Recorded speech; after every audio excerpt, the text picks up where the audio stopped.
आज माझे बंधू राजेंद्र वाळेकर यांचा वाढदिवस आहे आणि दरवर्षी माझ्या वाढदिवसाला माझं कुटुंब अंबरनाथ मध्ये एका मंदिराचा जीर्णोद्धार करत असतं। परंतु या वर्षी नव्हे तर गेल्या वर्षापासून ज्यांना आधार नाही अशा महिला ज्या अगदी वयस्कर आहेत, त्या आपल्या घरामध्ये वीट सुद्धा लावू शकत नाहीत, अशा महिलांना त्यांच्या घराचं रिपेअरिंग करून पूर्ण नवीन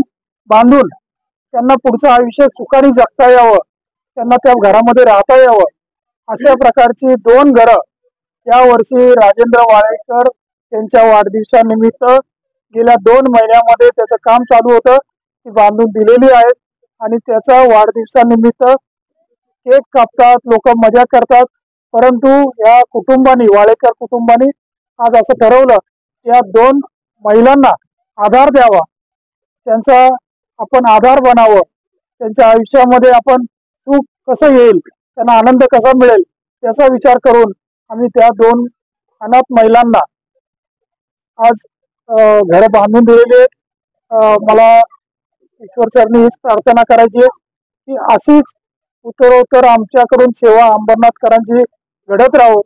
आम्ही सर्व वाळेकर कुटुंब त्या अंबरनाथसाठी अनेक उपक्रम, 26 मंदिरं बांधले असतील, 10 रुपयामधलं जेवण आजही अहोरात्र चालू आहे। अंबरनाथ मध्ये 2 ठिकाणी आमच्या इथे 2 वाचनालय आहेत, 2 व्यायामशाळा आहेत, महिलांना उद्योग आहेत, असे अनेक उपक्रम अंबरनाथकरांसाठी आम्ही करतो आणि त्यातला हा सगळ्यात अत्यंत चांगला आणि महत्त्वाचा उपक्रम राजेंद्र वाळेकर यांच्या वाढदिवसानिमित्त आज आमच्या हातून घडलाय, ते आम्ही आमचं भाग्य समजतो। आज ज्या 2 महिला होत्या त्यांचं अत्यंत पावसाळ्यामध्ये वाईट परिस्थिती असायची, पाणी गाळायचं, खाली बसायला जमीन होती, पूर्ण म्हणजे मातीचं सारवलेला ओटा होता आणि ते आम्ही गणपतीमध्ये फिरत असताना आमचे योगेश गोरे, दिनेश नलावडे आणि रमेश भाऊ सगळे फिरत असताना त्या दोन्ही घरा त्यांनी आम्हाला बुवापाड्याच्या कार्यकर्त्यांनी इथं दाखवली आणि त्याच दिवशी आम्ही विचार केला का ही 2 घरं आपण बनवून त्यांची सेवा करण्याचं आम्हाला भाग्य मिळालं आणि ती सेवा आज आम्ही आमच्या परिवाराने, आमचे मोठे भाऊ अरविंद वाळेकर, मनीषा वाळेकर यांच्या आशीर्वादाने प्रत्येक वेळेस आम्ही आमच्या परिवार काम करत असतो आणि याच्या पुढेही इथं बाजूलाच एक मुस्लिम समाजाच्या घराचं पण रिपेअरिंग काम चालू आहे